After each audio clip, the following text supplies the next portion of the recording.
Autoline Daily is brought to you by Bridgestone, passion for excellence. Here are today's top headlines. 2 top executives abruptly quit at Chrysler. Ford may have a new bidder to buy Volvo, and the G8 will become a Caprice cop car. Up next, we'll be back with the news behind the headlines.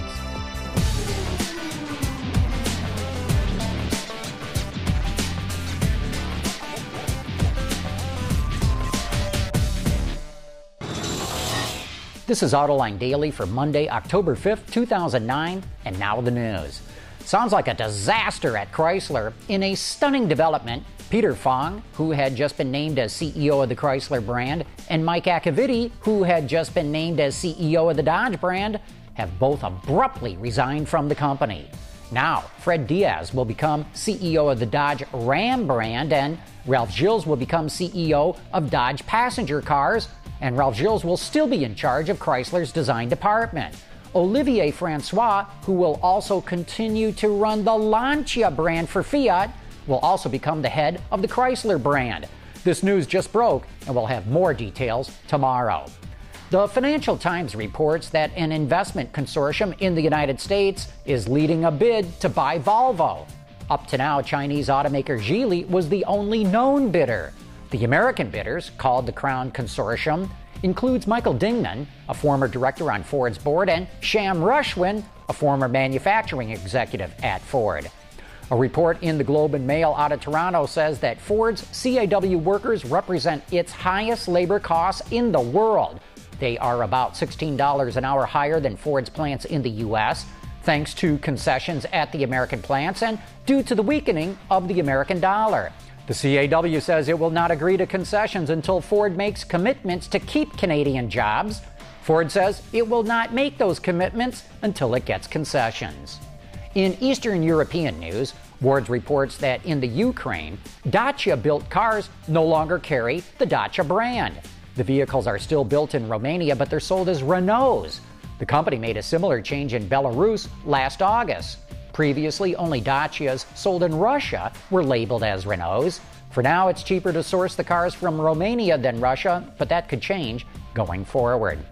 If you've been holding your breath for a Chevrolet version of the Pontiac G8, you can breathe now, sort of. At a police convention in Denver, Colorado, GM announced that it's bringing a full-size rear-wheel drive sedan to North America in early 2011. Problem is, it's only for fleets. The Chevrolet Caprice Police Patrol vehicle is built on the Zeta architecture and will offer a choice of either a V6 or a V8 engine. Watch out, Crown Vic. Chinese automaker FAW just rolled out its top-of-the-line limousine known as the Red Flag or Hongqi.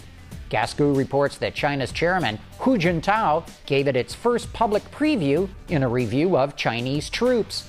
This hand-built competitor to Rolls-Royce is powered by a 6-liter V12 with 400 horsepower and is priced at well more than $400,000.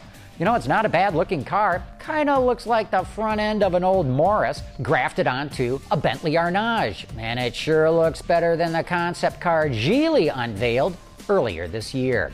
Coming up next, I talk with Bob Socia, the new VP of Purchasing at GM, who talks about getting rid of those cheap interiors on GM cars.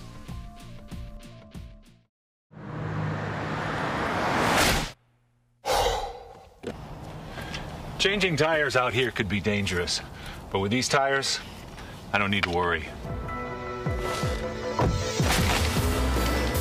Bridgestone.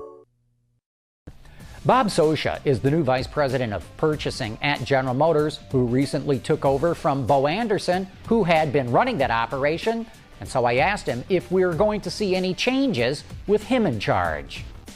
Well, there's definitely going to be some changes, and the whole organization's changing, so we have to change too. The changes that you're going to really see is us trying to make our organization much quicker. We're driving a lot of decisions down into the organization, and I think you're very familiar with how Fritz wants to run the organization. It's all about concentrating on the customer, and speed is everything in our organization, and we've got to quicken our actions in order to keep pace. So that's what we're going to be all about going forward. As part of its cost-cutting efforts, GM Purchasing often ended up buying cheap components. especially for the interiors of GM cars. While that effort may have cut costs, it also drove customers away from GM.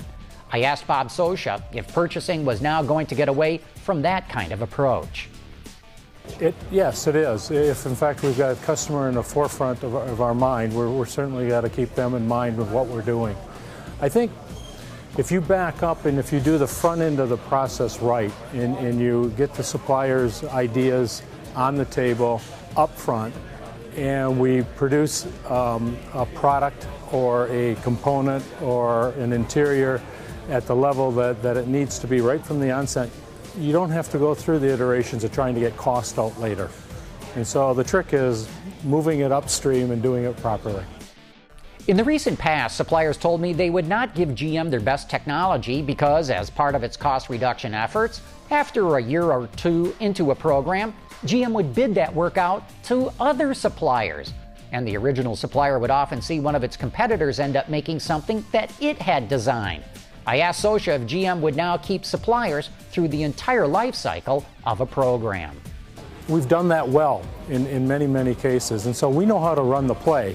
It's just that we have to have the discipline to do it. When you bring suppliers in and you explain to them up front, early, of what you need from a cost and quality perspective, and work with them in that regard, you typically can deliver what you need to deliver. That was my interview with Bob Socia from GM Purchasing. And that is it for today's top news in the global automotive industry. Thanks for watching. We'll see you tomorrow.